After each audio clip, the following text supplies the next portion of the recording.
I was having the day from hell. Nothing was going right, and now I needed to drive to our West Suburban Distribution Center to pick up a load of brochures for an upcoming trade show. I grabbed one of the mailroom clerks, Kevin, a 20-something young man who was stronger back than brain, and a company van, and set off. 15 minutes later, we were sitting at a stoplight when my helper said, "Whoa, like that is one hot ride." I turned my head to the left and saw a fire truck's red Mustang GT convertible sitting at the light. I immediately recognized the beautiful blonde driver. It was my wife, Connie. When the light changed to green, she nailed the gas, and the car rumbled across the intersection. What the hell was she doing around here? I thought as I cranked a right turn on red and began to follow her. Since I was in a nondescript white delivery van, I wasn't worried about being recognized and kept close behind.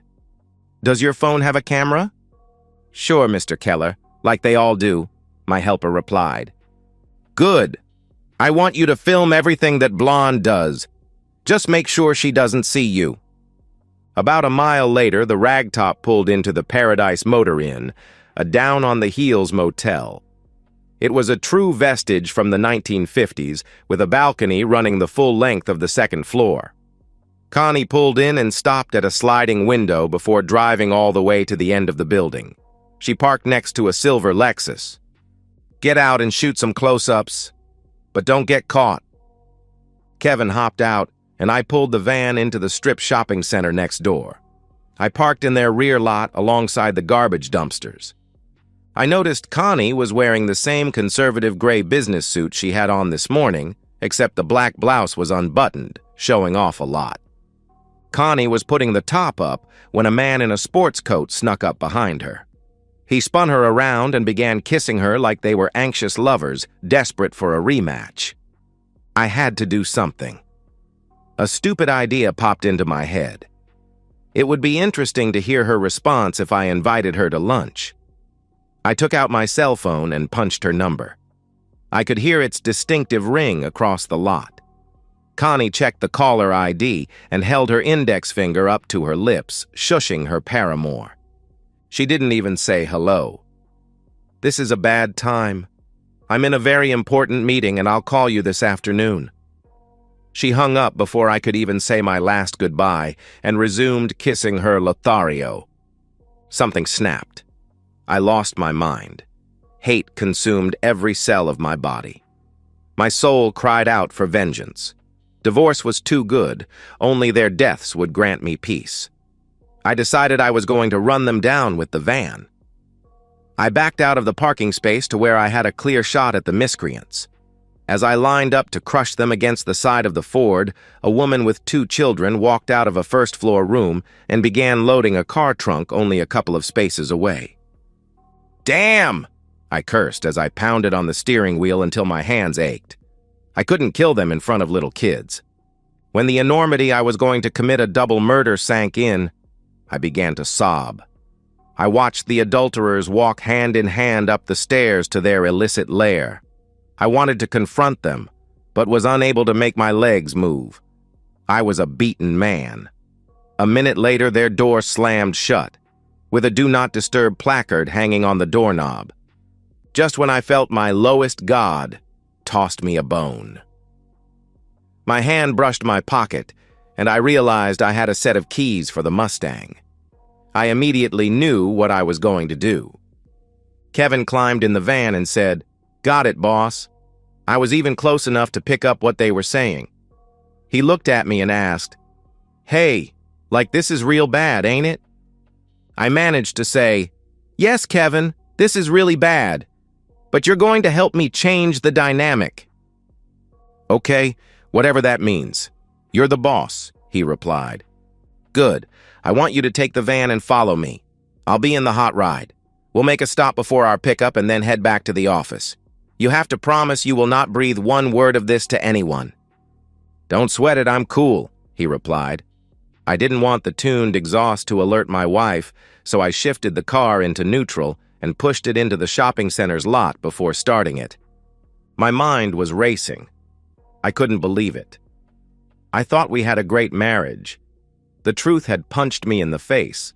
My wife was a common cheating woman. Tears flowed as I tried to pay attention to my driving. I called a trusted friend who owned a small farm outside of town.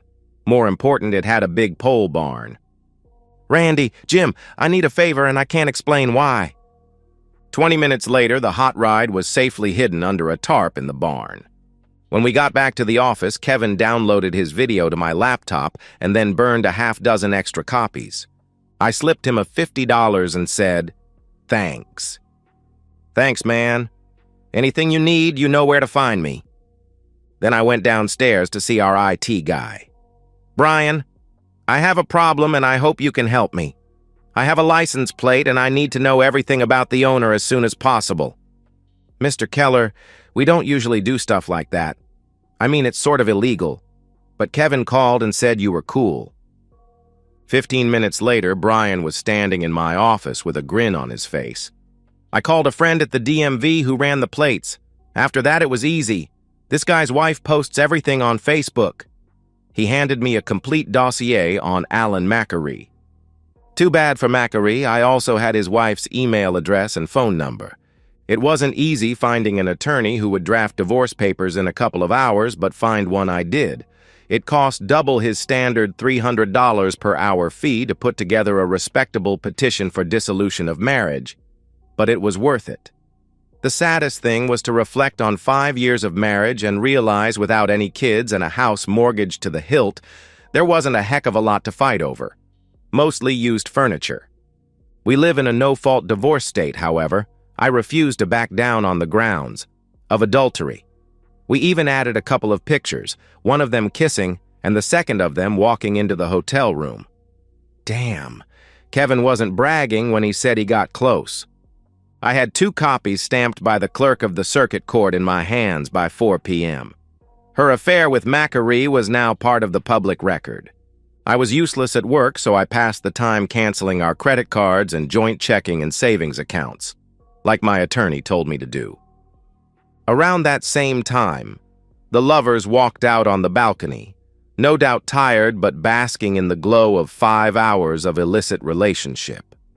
They walked hand in hand down to the parking lot, smiling like they didn't have a care in the world. That changed in an instant. There was nothing parked next to Macquarie's Lexus. Connie's eyes got big as she searched the parking lot before screaming, "My car has been stolen!" followed by a chorus of, "This can't be happening to me!" "If we call the police, they're going to want to know why you were parked in a hotel lot." "Damn!" the 2 of them brainstormed. Macquarie came up with a plan. "We have to go to a busy restaurant, one with lots of cars. Then you call the police and say it was stolen while you were eating lunch. And I know just the place. It's always blown out." Macquarie drove them to a restaurant about 5 miles away. Unfortunately, neither counted on the lull between the lunch rush and the dinner crowd. There were only a handful of cars in the lot. "It's too late to find anywhere else and I've got to get back to work. Just tell the police you had lunch and left your car here to go shopping at the mall or something.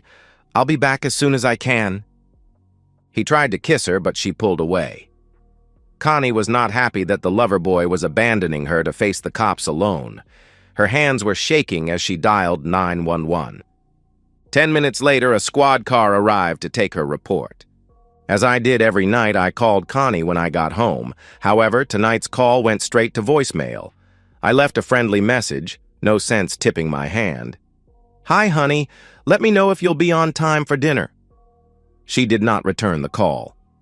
I called again at 5:30 and left a message saying to call me so I knew how to time dinner.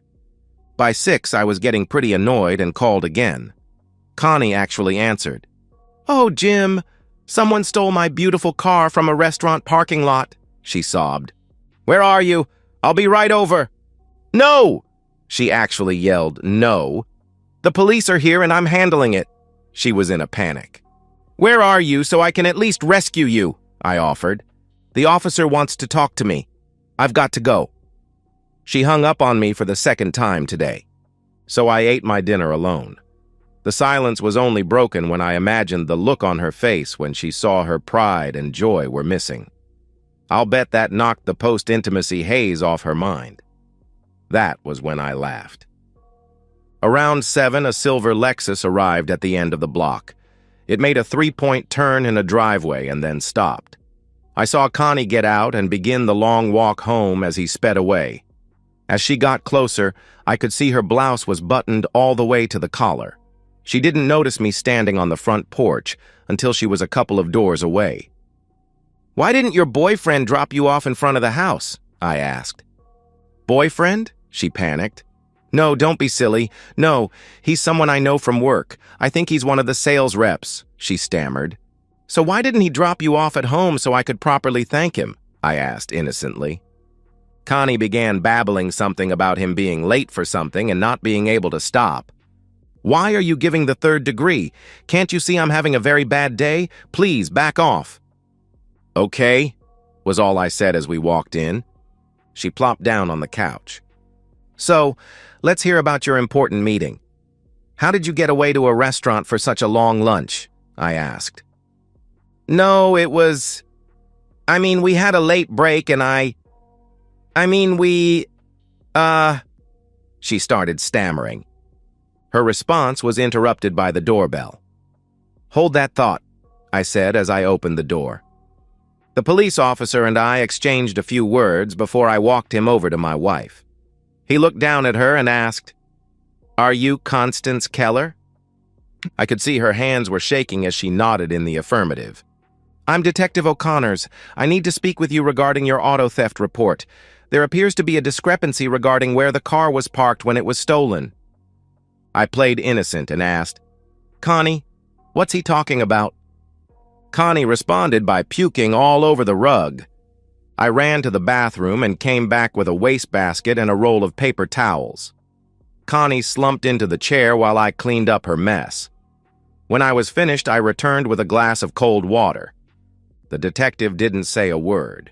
He simply intimidated the hell out of her by the way he stood leaning over her as she sipped it. I stood next to him with my arms crossed. "Mrs. Keller, do I have your permission to record this interview?" the police officer asked. "I guess so," I answered innocently. "Thank you. Let's start from the beginning. The restaurant has complimentary valet service, but the car hiker is certain he didn't park your car. He's something of a gearhead and said he would remember if your car was in his lot." He began firing questions. "Who was your waitress? Where were you sitting? Do you have a charge card receipt? Were you with someone who could vouch for you? Mrs. Keller, can you explain how no one saw you or your very distinctive car?" I could barely hear Connie's answer. "No, sir." He paused for dramatic effect, then thumbed through his notes before resuming his interrogation. "You said after lunch you went shopping at the mall. What stores did you shop at? What did you buy? Do you have any receipts?" "We live in a peaceful upper-middle-class suburb where not much happens on the night shift." The detective was playing this as though it was the return of Bonnie and Clyde. Connie buried her face in her hands and began sobbing. "Mrs. Keller, you can answer now or we can go down to the station." He was doing a beautiful job at building a trap. "Mrs. Keller, would you like your husband to leave the room?" She shook her head no. "Mrs. Keller, I don't know if you were aware the Paradise Hotel videos every guest and their car as they arrive. I'll be picking up a copy of the surveillance tomorrow morning, so if you want to amend your statement, you should do it now." I could see the life draining out of Connie's face. Gone was the arrogant woman who hung up on me at the hotel. I could barely hear her as she asked, "Do I need a lawyer?" "You need to start telling the truth right now," the police officer demanded. Silence. "Do you realize I can place you under arrest for filing a false police report?" "Jim, I'm so sorry. I only lied so you wouldn't get hurt." Then story of her affair spewed from her mouth. Even though I knew how it ended, the words tore through me. I was crying so hard I had to sit or my knees surely would have bucked. When she finished, she looked at me, her eyes pleading for mercy. Instead, I turned away in disgust. Detective O'Connors confirmed McAcree's phone number and place of employment. She didn't even know his home address and said, "I think I have everything I need." "Are you going to arrest me?" she asked. "I'll be meeting with the state's attorney in the morning. That'll be his call."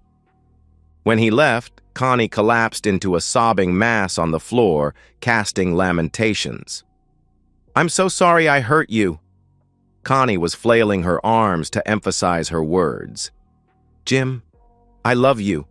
I never meant to hurt you." "Do you hear what you're saying? You're not saying you're sorry you cheated. You're only sorry you got caught. Well, guess what? You more than got caught. You got busted. I want to show you a video someone sent me today. I think you should sit down." I led her to the couch and helped her sit. I could feel her body trembling. I hit the power button and our high-def TV sprung to life. Connie fainted as she watched the video of her car pulling into the hotel parking lot. While I waited for her to regain consciousness, I opened my laptop and sent the same video to Mrs. Alan Macari. I followed this up with a phone call telling her to open the attachment if she wanted to know why her husband was late this evening. I could hear children in the background. "I'm very sorry, but you need to watch this as soon as possible." I stood over my soon-to-be ex-wife and waited. The video was running again when she regained consciousness. She looked catatonic. Her eyes were hollow and bloodshot. Tears poured down her face. What was left of her makeup made her look like a caricature of the beautiful woman I used to love. She stared in rapt horror as her betrayal played. I watched this video a dozen times hoping it would turn out to be a sick joke. I can't even begin to tell you how I feel when I watch you answer my phone call. I can hear you laughing as you hang up and kiss him again. I couldn't make out what she was trying to say as she crawled over to me and collapsed at my feet sobbing. She reached out to touch me. I moved my legs out of her reach. "Don't touch me, you filthy, cheating woman!" I roared. She began wailing like a banshee. It didn't take much more than 5 minutes before Connie's cell phone rang. I grabbed it off the table. The ID said blocked caller. I answered with a whispered, "Alan," then put it on speaker. The ruse worked. Macari thought it was Connie. "What the hell is going on, you cheating woman?" he screamed. "My wife tore my head off for having an affair and threw me out. This is all your fault." I hung up on him. What a jerk. You sure can pick 'em. Connie's body began to convulse. She tried to talk, but the sounds had forgotten how to become words. "In case you think your day can't get any worse," I unlocked my attaché case. "I have something for you." On top of the stack of business papers was a document with petition for dissolution of marriage in bold across the top. I handed a copy to Connie. She started making strange, gasping noises. "I hope he was worth it. Now get out of my face. You disgust me." And that's the end of today's story. If you enjoyed it, please give this video a thumbs up and drop a comment below. Your support helps the algorithm push my content further. If you're new to the channel, don't forget to hit that subscribe button. It really helps me keep creating more stories for you. Thanks for watching, and I'll see you in the next one.